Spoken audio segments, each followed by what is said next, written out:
So the biggest benefit to me for this program is that it is really effective in not letting people watch porn. It really is. I tried, trust me, I tried hard on my device and I just couldn't access pornographic content. Hey guys, Benji here, helping you quit porn and masturbation for good. Before we get started, I want to introduce to you two really good videos on this channel that you can watch right after this one. One of them is going to be a stacking up video of all the top 5 porn filtering accountability softwares out there. I reviewed them in depth and used them. I'm gonna stack them up against each other side by side so that you can make the best decision. That video is gonna be right down below. The second video that you should really watch after this one is how to quit pornography, my step-by-step guide that I use to help guys through this process. Both of those videos will be right down below. At the end of this video, I want to give you guys my 21-day reboot workbook totally for free with a promo code. I'm gonna give that to you at the end of this video. I'm gonna tell you if you should get this software or not, and I'm gonna review it from the perspective of a past porn addict myself,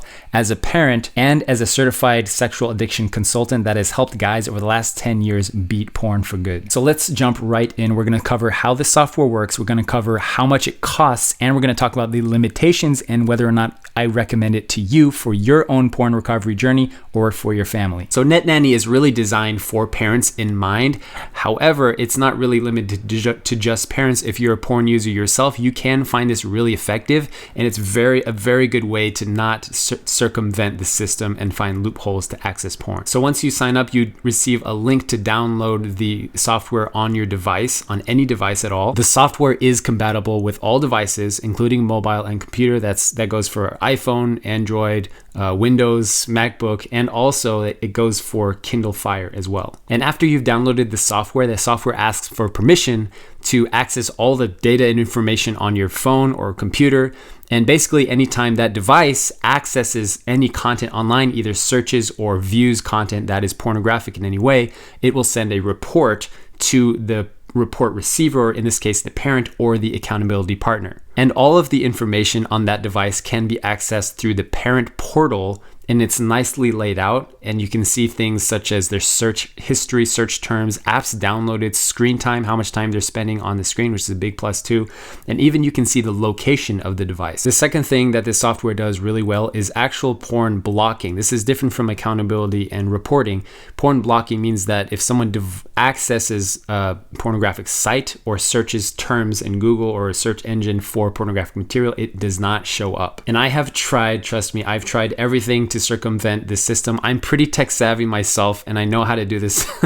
And I couldn't figure out how to do it. So I'm pretty sure that you're good and you're safe. And of course, when they do try to access that kind of content, you do receive that report as well. Another feature that is included is screen time limiting and monitoring. So what that means is you can give access to a certain number of minutes or hours during the day, or times of day that they have access to the device, and they can't exceed that amount.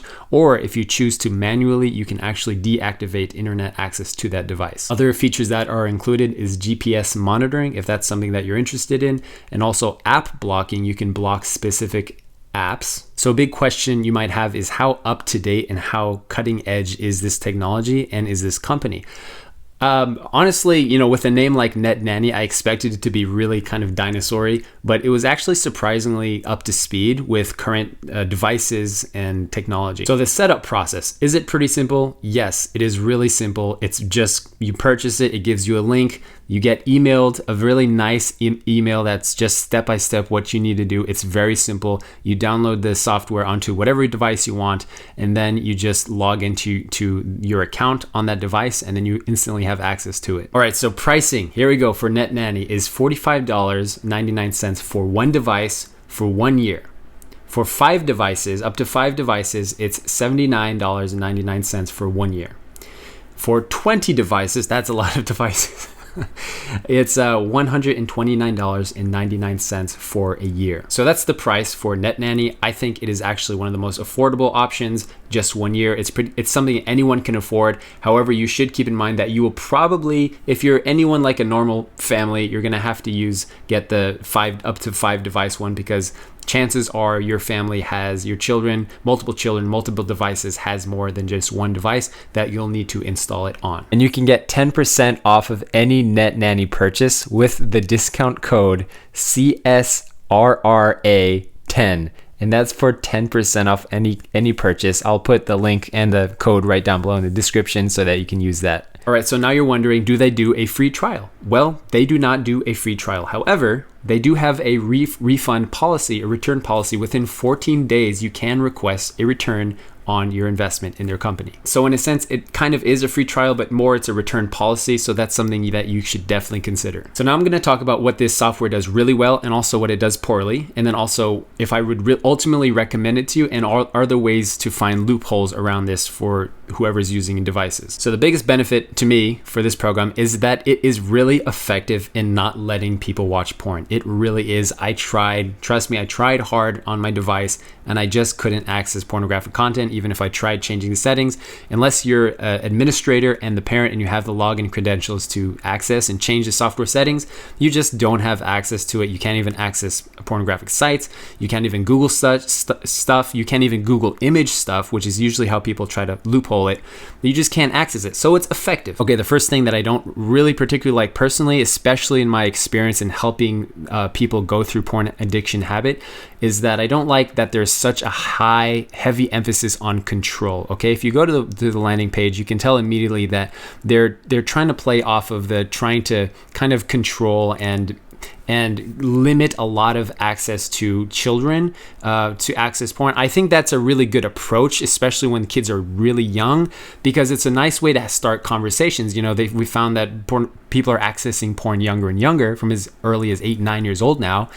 So it's a nice way to have conversations and kind of like, hey, you know, I noticed that you've been watching this stuff, and just get that conversation going. That's what my parents did when I was a kid, when a teenager. It really helped me a lot, and look at where I am now, right? However, it's not always the most effective way to try to control instead of educate. If you're trying to control more than educate and have conversation, then you're doing it wrong.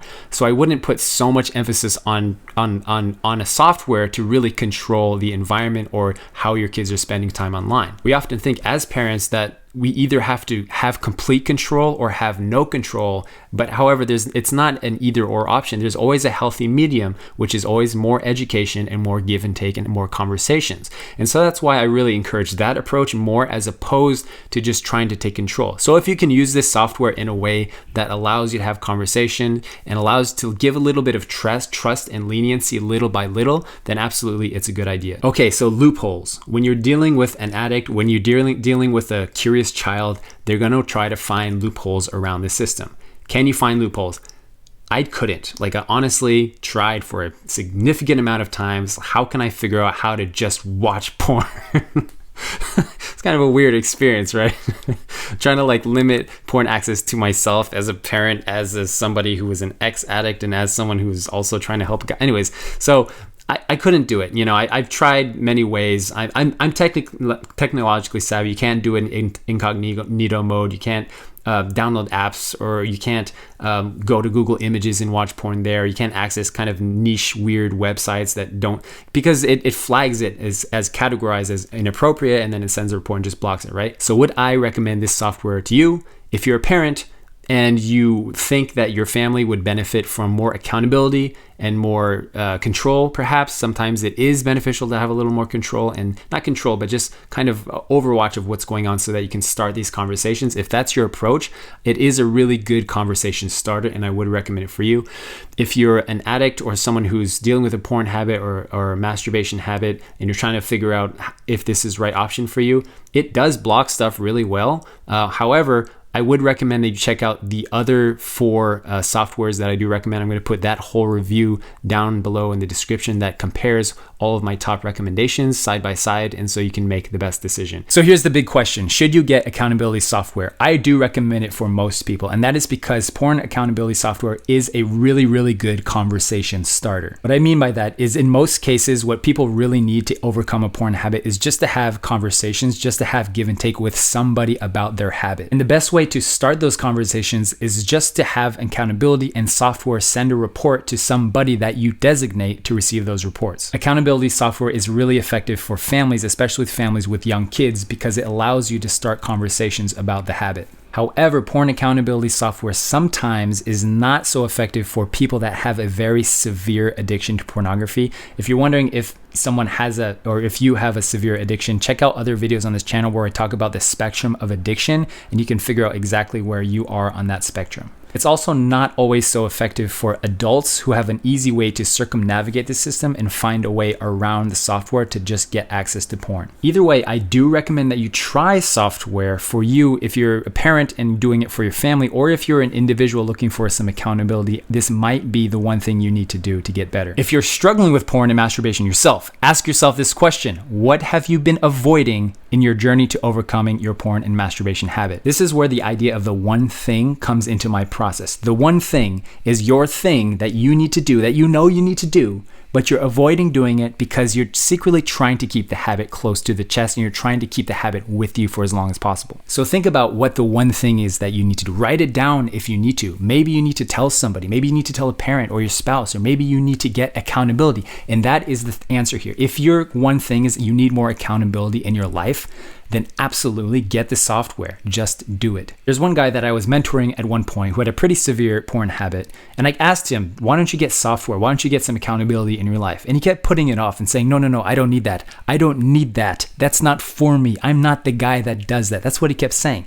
And I asked him why. And I tried to dig a little deeper and figure out why was this such a roadblock for him to get the software. And I realized that this was his one thing that he needed to do, but he was trying not to do it because he secretly wanted to keep porn and masturbation as an emotional support system, as a crutch to go back to in his life whenever he was feeling stress or angry or negative emotions. So once he did it, and just realized that he was avoiding it because he didn't want to actually get better and he wasn't actually serious about getting better, then he started to get better because it was the biggest domino in his process, and he just needed to knock it over. Maybe the one thing you need to do is tell somebody about your habit. Maybe the one thing you need to do is subscribe to this YouTube channel. Or maybe the one thing you need to do is to get some accountability software. Or maybe you need to do the 21-day reboot, which I'm going to give you for free right now. In my experience, about 80% of men can predictably and powerfully quit porn for good within 21 days. The reason that they don't do it is because, like I've been talking about, they're not as serious as they think they are. If you're serious about getting better, if you're willing to do the work, and if you understand the impact that porn has had on your life, then this is the answer for you. You can get the 21-day reboot workbook for free right now at benuyama.com. You can use the promo code BEN, B-E-N, and get it totally for free. This is the exact 21-day process that I use for guys to help them reboot, rewire, detox, and actually recover from their porn habit, from starting with, what do you want to fill your life more with? The reason we use porn is because it's this escape mechanism from things in our lives that we're not excited about. How do you fill your life with things that are more thrilling and exciting and not temporary anymore? How do you fill your life with thrill that is genuine and not the artificial thrill of pornography and masturbation? How do you fill your life with things that you're so excited about that pornography and masturbation just becomes an afterthought, something that just lives under your bed and you never think about? Also, be sure to watch my review where I stack up all 5 of the top porn accountability softwares and compare them. I'm going to put that video right here, and I'm going to put it right down in the description where you can check it out right now. If this video is helpful, then go ahead and smash the like button, because we are on a mission to help 1 million people beat porn for good. And also, if that's you, then consider subscribing and also watching other videos on this channel to help your momentum keep going. It's good to have you. Take care.